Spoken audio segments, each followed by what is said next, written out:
Sejam bem-vindas todas as trabalhadoras e trabalhadores domésticos de São Paulo. Bienvenidas todas as trabalhadoras e trabalhadores del hogar de São Paulo. Welcome all domestic workers of São Paulo. Estamos iniciando agora mais um programa Domésticas em Ação, aqui na Web Rádio Migrantes, na Missão Paz, em São Paulo. Esse programa é uma colaboração da Web Rádio Migrantes com o Sindicato dos Trabalhadores Domésticos de São Paulo.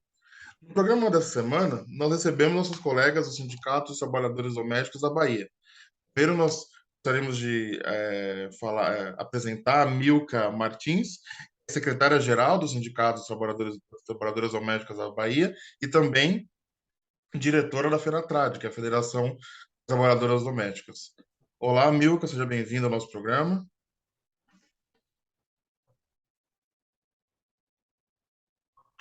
Olá, boa noite a todas e todos. Caiotan, né? Não sei se eu falei certo. Nome difícil, nome de guerreiro. Então, como eu fui apresentada, né? Eu sou uma das diretora da FENATRAD, aqui na Bahia, Sindoméstico Bahia, secretária-geral. Estamos aqui para somar aí a nossa grande companheira é emoção de falar, não é brincadeira não, viu? A nossa companheira Rosângela, né, uma das nossas diretoras. Estamos aqui para somar, né? É muito importante esse momento dessa entrevista para o nosso crescimento, reconhecimento, né, e visibilidade para a nossa categoria. E, como a Milka também já deu o gancho, a gente também recebe aqui a Rosângela Santana, que a gente já recebeu aqui no nosso programa, alguns programas atrás, e que volta aqui para falar um pouco mais sobre o sindicato, né, do Sindomética Bahia. Seja bem-vinda, Rosângela, novamente aqui ao Domésticas em Ação. Boa noite a todas e todos. É uma satisfação muito grande, Caio, estar aqui falando com você novamente, como você já disse, né? Nós já fizemos uma entrevista, está aí pelo YouTube, quem tiver interesse de ver, e é muito importante esse espaço para nós estarmos aqui compartilhando, né, experiências do nosso sindicato. Eu disse da outra vez, na entrevista que nós tivemos, que eu estou engateando ainda, há bem pouco tempo, eu não conhecia o Sindicato das Trabalhadoras Domésticas aqui da Bahia, sendo que eu sou trabalhadora doméstica desde que me entendo por gente, desde os 7 anos de idade. Embora eu não defenda o trabalho infantil de hipótese nenhuma, mas na época que eu já atuava como trabalhadora doméstica, não tínhamos conhecimento do Estatuto da Criança e do Adolescente, então foi uma coisa que eu fui levada, né? Porque é um trabalho que a gente não escolhe, nós somos levadas, mas a partir do momento que estamos nele, nós temos que nos fortalecer, sim, em sindicatos, porque é a maneira que a gente tem de lutar pelos nossos direitos e impedir que outras crianças adentrem a esse espaço. Eu sempre digo, eu sonho que no dia uma trabalhadora doméstica, ela seja trabalhadora doméstica porque ela escolheu, porque a profissão é digna, a profissão é bonita, e só basta mesmo ela ser valorizada. E se outros não valorizam, somos nós que vamos fazer essa valorização através do sindicato, nos unindo a essa força, nos unindo a mulheres como Creuza de Oliveira, fundadora do nosso sindicato, e até hoje nossa presidenta, a Milka Martins, a quem eu devo muito, porque eu estou aprendendo muito com ela, e as demais companheiras que estão lá, que eu não vou ficar citando nomes aqui agora, porque eu corro risco de deixar de falar de alguém, e a gente não pode fazer isso, né? Estamos todas juntas, de mão dadas, na luta, então é melhor parar, não falar os nomes para não deixar ninguém de fora. Sempre fica esse medo, né? São muitas diretoras, não vou esquecer ninguém, mas acho que todo mundo se sentiu lembrado. Bem, eu acho que para a gente começar, a gente poderia perguntar Milka, ou um pouco sobre como é que foi, como é que é essa história do Sindicato da Bahia, né? Como é que surge, né? Porque a gente, ao longo dos programas, eu acho que para os nossos ouvintes que acompanham há mais tempo percebem que a história dos sindicatos de trabalhadoras domésticas é mais ou menos seguem mais ou menos o mesmo roteiro, né? Muitos eram ou associações ou uma organização sem, a legitimidade legal, né? Até a Constituição de 88, e a partir da década de 90 que essa explosão de sindicatos, né? De trabalhadoras domésticas no Brasil, né? O próprio sindicato aqui de São Paulo, a gente já falou também no começo da década de 90, a gente entrevistou algumas semanas atrás também ah, o pessoal do Sindicato de Pelotas, que também surgiu no comecinho da década de 90. Se eu não me engano, foi até em 89, se eu não me engano, o surgimento do sindicato lá. Então, falar um pouco sobre como é que foi esse surgimento do sindicato do Sindoméstica Bahia, que é um dos sindicatos mais importantes, com certeza, do país.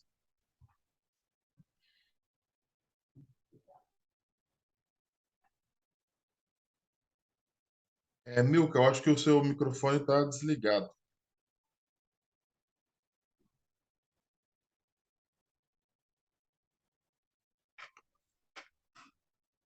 Milka? Só um instante. Acho que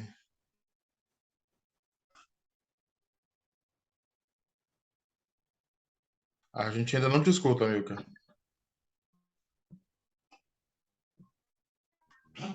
Agora, deu uma travadinha. Não, um pequeno suspense, um Então, pequeno suspense. é verdade, faz parte. É assim, né? O Sindoméstico Bahia, a nossa luta aqui começou com nossa grande mestra, né, Creuza Maria de Oliveira, aonde no trabalho, né, ela ouvindo o radinho, né, ouviu uma entrevista de uma mulher que estava, era até uma época de eleição. Então, essa mulher, ela falando, dando uma entrevista no rádio, aí Creuza ouviu, né, a mensagem que ela estava trazendo, né, que ela estava saindo como candidata à eleição. E aí o jornalista, a pessoa que estava entrevistando, perguntou para essa senhora qual seriam as bandeiras, né, se caso ela ganhasse. Então, uma das bandeiras foi, ela, na entrevista, ela respondeu que seria uma das bandeiras mais importantes para ela, ela defender as trabalhadoras domésticas, né? Aquela mulher que ia prestar o serviço lá na residência, em casa de família. Então, quando Creuza ouviu essa entrevista, ela ficou, né, muito atenta até o final, né? E aí, ela falando a respeito das outras bandeiras, mas ela disse, como é que pode, né? Nunca ouvi ninguém falar nada a respeito, né? Principalmente das trabalhadoras domésticas. E aí, ela comentou que tinha uma reunião, que já tinha um grupo que se reunia no Colégio Antônio Vieira, né, aqui em Salvador, que era todo segundo domingo do mês e no quarto domingo do mês, né, onde é um grupo de mulheres, trabalhadoras domésticas, que se reunia, que estava começando a se organizar, né, para lutar em prol do direito das trabalhadoras domésticas. Então, aí a Creuza, muito sabida, né, ela conta essa história que ela ficou, né, a partir daquele momento, ela ficou querendo saber, né, ela não conhecia nada ainda aqui em Salvador, praticamente veio do interior, né, como as nossas histórias se parecem muito. E aí, Creuza perguntou à patroa, né, aonde ficava o Colégio Antônio Vieira, né, porque estava tendo uma missa e que ela queria muito participar dessa missa para que ela é evangélica, né? E aí a patroa, né, acreditou. Aí ela perguntou que ela não sabia ler nem escrever também. Ela aí perguntou, e me mostra aqui na folhinha, né, que hoje é calendário, aí me mostra aqui qual é a data do segundo domingo do mês e o último. Então, a partir daquele momento, Creuza começou se integrar, né, nesse grupo. Ela foi participar, mentiu para a patroa, né? Quer dizer, mentiu não, omitiu, né? Foi por uma causa boa. E aí a patroa deu todos os informes, como ela chegar no colégio e tal. E aí ela chegou lá no colégio. Ela conta que quando ela chegou, foi até o local, ela pensou que ia chegar nesse local e ia encontrar um número de mulheres, né? Tipo 50, 100, né? E quando ela chegou lá nessa reunião, só tinha 3 companheiras, né? Que estava iniciando as discussões. Então, aí de lá para cá, ela disse que ficou chocada, né? Em ver só 3 mulheres lá lutando pelos direitos desse, né? Quer dizer, na verdade, se organizando, né? E aí, a partir desse momento, ela começou aí no último, segundo domingo, no quarto domingo, chegou o ponto até delas se reunirem até debaixo de pé de árvore, porque elas não tinham espaço específico para fazer essas reuniões. A história é muito longa, né? A gente, naquela época, não tinha telefone, né? O telefone fixo era só na casa da patroa. Então, aí ela conseguiu, né, fazer todo esse processo, que a danada da Creuza, ela é uma pessoa assim que não tem nem palavra, né, para a gente identificar uma palavra assim que mostre essa coisa da Creuza, né, que está dentro de um movimento desde os 16 anos, organizando a categoria. E aí, de lá para cá, ela foi fazendo todo um processo. Voltou para a casa da patroa, né? Ficou na dela quietinha. E aí, uma dessas companheiras na época é Maria do Carmo, que hoje está lá com a gente na direção do sindicato. Aí ela conta que ela foi também para essa reunião e para poder elas não perder o contato, elas escreveram, pediu alguém lá para anotar o número do telefone da casa num papel de pão, né? Porque naquela época a gente comprava o pão na padaria e vinha um saquinho de pão, de papel. Então, ali foi que Carmen começou a fazer todo o processo, junto com o Creuza e as outras companheiras, e aí foram se organizando. Então, não foi fácil, né? Porque foi um grupo pequeno que começou com uma discussão, depois nós fomos nos organizando, tinha dia de se reunir debaixo de pé de árvore para conversar, para não perder aquele grupo e continuar, né, fazendo, buscando mais mulheres para poder, porque assim, a gente, hoje a trabalhadora doméstica, hoje ela ainda tem o direito que ela vai para casa e volta. E naquela época, não. Naquela época, a gente chegava pequena, ainda criança, chegava a fase da adolescência, adulta, idosa, e a gente, às vezes, até perdia o contato com a família. E aí, a gente não tinha folga, a gente não tinha férias, então, praticamente, a gente vivia para esses empregadores, né? Para essa família. E aí, de lá para cá, Creuza foi se organizando com esse grupo, e aí, depois desse grupo, formaram uma associação, né, buscando dentro do movimento negro unificado, buscando dentro dos movimentos de mulheres, né, negras do estado da Bahia, e fazendo todo um processo de formação, né? E aí, o Sindoméstico Bahia, até chegar nesse processo de primeiro foi o grupo de mulheres, depois uma associação, aí conseguiram comprar uma casinha lá no Monte Belém, que fica próximo na Vasco da Gama mesmo, fica próximo do dique do Tororó. E aí, dentro dessa casinha, elas se reuniam, fazia todo um processo de formação, buscando apoio com os parlamentares, né, da direita, fazendo todo um processo onde a gente conseguiu formar o sindicato, né? Não é fácil para a gente hoje, mesmo a gente já passando por essa luta toda travada, de buscar direito, né, de fazer toda uma formação até chegar ao sindicato, não foi fácil, como até hoje ainda não é, porque todos os nossos sindicatos e a Federação Nacional, a gente não tem ajuda do governo, a maioria do nosso sindicato não tem a carta sindical, né? Então, é um sindicato registrado, com CNPJ, com tudo direitinho, mas, porém, é um sindicato diferenciado dos outros trabalhadores, né?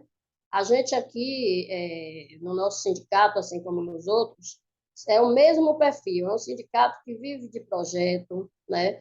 Quando não tem projeto, a gente tem que fazer todo um processo de buscar apoio com os nossos parlamentares, buscar apoio dentro dos movimentos sociais, fazer rifa, fazer feijoada, né? Manter o sindicato aberto de segunda a sexta, né? Então, tem todo um processo desigual, aonde nós, enquanto representatividade da nossa categoria, que na sua maioria são mulheres e mulheres negras, chefe de família, a gente faz aquele processo de formação para que elas venham até o sindicato para se associar, para o nosso curso, para participar dessa formação e fortalecer a base.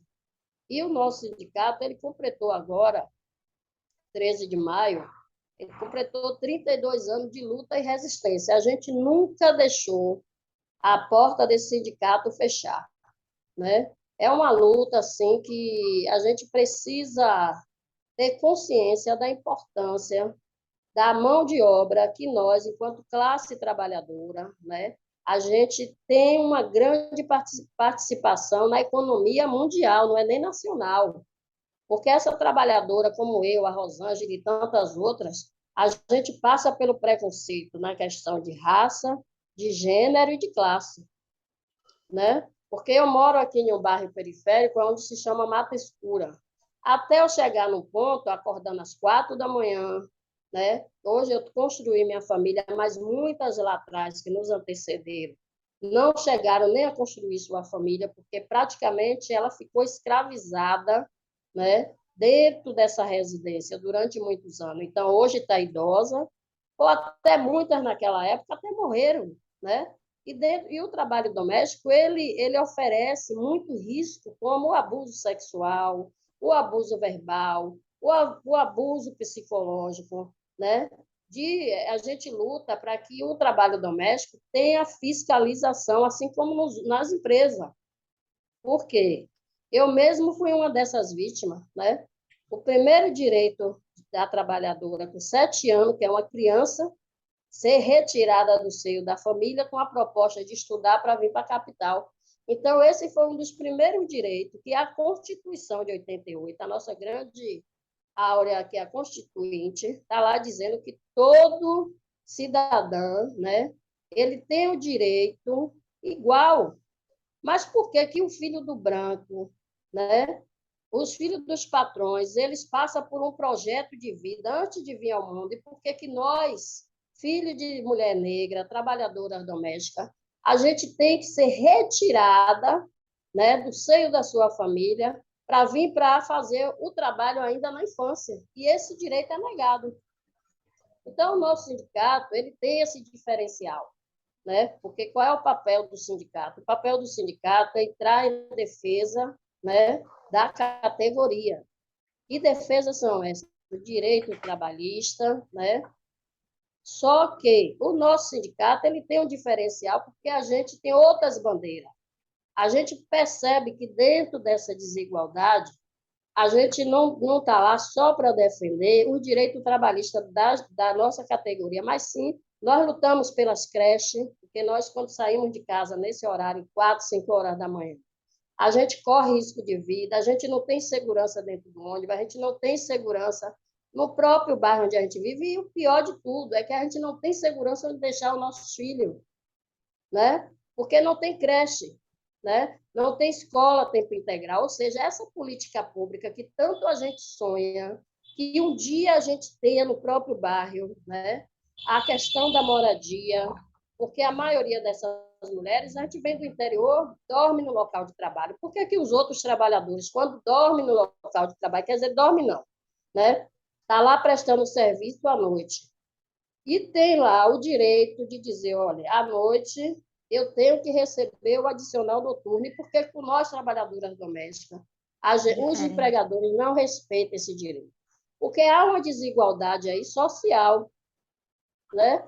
E essa mulher, para vocês entenderem, nós, as trabalhadoras domésticas, dentro da casa do patrão, todos os cômodos, principalmente os quartos, têm chave. E por que que no da trabalhadora doméstica não tem? Né? É uma reflexão para a gente entender que a qualquer momento essa trabalhadora que diz, entre aspas, que está dormindo, né? A primeira pessoa, se caso alguém passar mal ou até precisar de um copo de água, a primeira porta que vai bater é o da trabalhadora doméstica.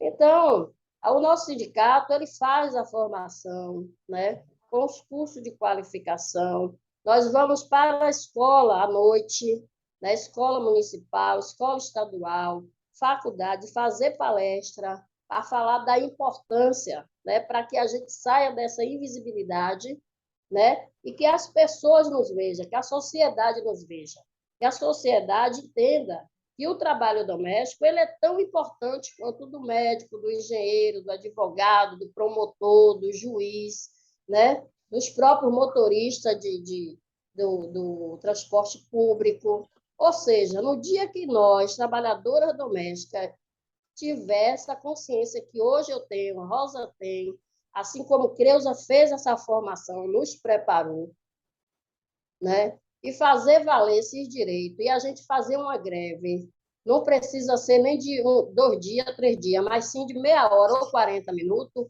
o mundo para. Por que para? Porque o aeroporto não vai funcionar, posto de saúde não vai funcionar, farmácia não vai funcionar, ou seja, para poder esse empregador sair amanhã, para ele ir buscar a segunda riqueza, ele tem que deixar a primeira riqueza dele, que é a família. E quem é que assume esse cargo, desse cuidado, né? É a trabalhadora doméstica. Se eu não chegar lá, vocês não têm como sair para ir buscar a segunda riqueza de vocês, né? E por que que essa mulher não é respeitada o direito que já tem aí garantido? Porque o primeiro direito foi em 1972, né? De lá para cá, a gente vem avançando. A luta começou com Dona Laudelina de Campos Melo, em 1936. A gente sabe o quanto Laudelina, naquela época, lutou, né? Porque na época ela estava para além, né? Da frente do tempo dela, e ela já percebia o quanto essa categoria, né? É importante para a sociedade. E, infelizmente, até hoje a gente ainda passa por essa situação. Ontem mesmo eu dei uma entrevista aqui falando do trabalho análogo à escravidão, do trabalho infantil. Hoje a gente ainda percebe que as nossas crianças, ela agora na pandemia mesmo, a gente viu, né? Crianças que a gente não via mais nas sinaleiras, a própria Mist, a pandemia veio aí, a primeira trabalhadora que foi contaminada, né? Que acabou indo a óbito, né? Porque uma senhora idosa, né? Os patrões vêm de lá de fora já contaminado, contamina essa trabalhadora morre, e aí, em segundo caso, vem o caso de Mist, né? Que Mist foi obrigada a ir trabalhar, ainda levar o Miguel, e assim é a nossa realidade.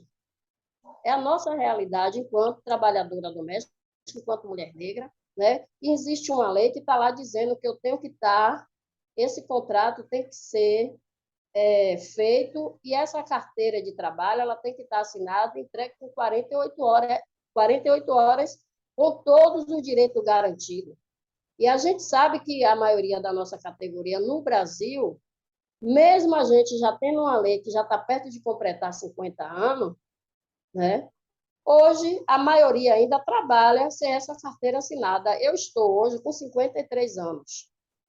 Comecei a trabalhar com 7, né? E 2013 foi que eu vim ter minha primeira carteira assinada, que durou um período de 8 meses, não foi nem um ano, né? Então, para vocês entenderem o quanto é difícil para a gente manter o sindicato, para a gente manter a federação, para a gente estar aqui agora depois de uma jornada exaustiva, né? Porque, além disso, ainda tem as questões que a gente sai de casa 4, 5 horas da manhã, pega ônibus, pega metrô. A pandemia veio aí a mostrar o outro lado que nós já vimos já há mais de 80 anos, né? Falando, buscando a respeito de todas essas violações de direito trabalhista, direitos humanos, né? Onde hoje a gente percebe, né, o quanto o sindicato é importante na vida de qualquer trabalhador, em especial na nossa. Porque os outros trabalhadores, eles passam por formação, eles escolhem a área que quer atuar, faz sua faculdade, né? E nós, enquanto mulher negra e trabalhadora doméstica, esse direito da educação escrita foi negada. A proposta houve, mas não foi cumprida, E hoje a maioria ainda de nós, mulheres negras, trabalhadora doméstica, ainda não concluímos ainda nem o ensino médio e nem o ensino fundamental, porque ou bem eu trabalho, né? Ou eu bem eu cuido de outra família e eu ainda tenho que cuidar da minha. Então, quando chega a noite, a gente já está, já perdemos a força, né? Porque a gente viu agora na pandemia aí que a federação, o mundo inteiro parou, né? E aí a importância do sindicato na vida da gente, né? Porque a maioria dessas mulheres que antes da pandemia, é bom a gente trazer esse ponto, a gente já estava enfrentando aí com o Temer, né? O governo que chegou aí, né? Deu o golpe junto com a quadrilha toda, e aí veio o golpe da Previdência Social, da reforma, né? Previdenciária, a reforma trabalhista, que para nós, enquanto, se imagine, se para os outros sindicatos, que já tinham outro perfil, foi um choque grande ser cortado as pernas, imagine nós que ainda estávamos naquela parte, dizendo, pronto, agora pelo menos a gente vai ter direitos iguais, agora nós vamos ser reconhecidos. Aí vem esses dois pontos negativos de um desgoverno, né, que veio e acabou com o direito nosso enquanto classe trabalhadora. E para nós foi muito difícil enfrentar o outro ponto, que foi a pandemia, porque nós fomos obrigadas, nós resgatamos 28 trabalhadoras domésticas, né, no mês de abril, no ano de 2021, porque as mulheres foram obrigadas a trabalhar e não ir em casa. Se você quiser permanecer, você vai ficar. Essa era a proposta dos empregadores. Você vai ficar e só vai para casa quando a pandemia terminar, para você não trazer o vírus. É como se nós, né, que foi lá e trouxe o vírus e contaminou essa família. Então, é uma desigualdade muito grande. Eu vou me calar um pouquinho para ver se Rosa quer complementar, né, por causa do tempo. Mas a gente está aí na luta. A gente se reuniu, enquanto FENATRAD, fazendo os projetos, fazendo campanha, buscando apoio, né, da nossa grande Benedita da Silva, buscando apoio dos nossos parlamentares aqui no estado da Bahia, do movimento social. Nós conseguimos pensar como é que a gente ia dar o apoio a essas mulheres que perderam seus empregos. O sindicato ficou fechado durante 6 meses, né? Porque teve aquele decreto que tinha que fechar todos os órgãos públicos na questão que a contaminação ainda estava em alta, não tinha vacina, então foi um desespero total. Trabalhadora sendo resgatada debaixo da ponte, porque o patrão botou para fora, ela não tinha como voltar para o interior, né? Trabalhadora que a gente surtou, né? Surtou, porque isso tudo, para além do vírus, a gente também teve muito crescimento, aumentou muito o número de trabalhadoras domésticas com depressão, né? Porque é o único meio, eu não sei fazer outra coisa. Eu só sei chegar lá na casa do patrão, limpar, lavar, cozinhar, cuidar, né? E a gente sabe o quanto no final do mês esse salário mínimo, até mais do que o salário mínimo, é isso que nos mantém e a gente mantém a nossa família, né? E muitos empregadores mandam a gente embora sem direito nenhum. E aí, o que fazer? Nós sentamos, nos reunimos, fizemos aí projeto, buscamos apoio com cesta básica, material de higiene, né? Onde nós conseguimos fazer nesse período dos quase 2 anos. E foi um dos primeiros suportes que a gente teve ligação, de dizer, menina, eu estou aqui, não tenho nada para comer, para dar meus filhos, né? Aqui em casa, como eu moro em um bairro populoso, eu e a Creuza, que nós moramos no mesmo bairro, a gente tinha dia de não ter nem um grão de arroz para nós mesmos comer, porque a gente deu para a companheira dar ao filho, né? Então, foram, assim, situações terríveis que a gente enfrentou, e fora as vidas. Muitas trabalhadoras domésticas, que ainda nem o próprio IBGE tem esses dados de quantas pessoas, né, dentro de cada grupo foi contaminado e perdeu a vida. Lá no sindicato, nós perdemos 2 pessoas muito importantes para a nossa luta, que foi o nosso grande Jair, e uma das diretoras, Francisca, né? Então, foi assim um momento muito difícil para a gente se manter firme na luta. Vou me calar um pouquinho.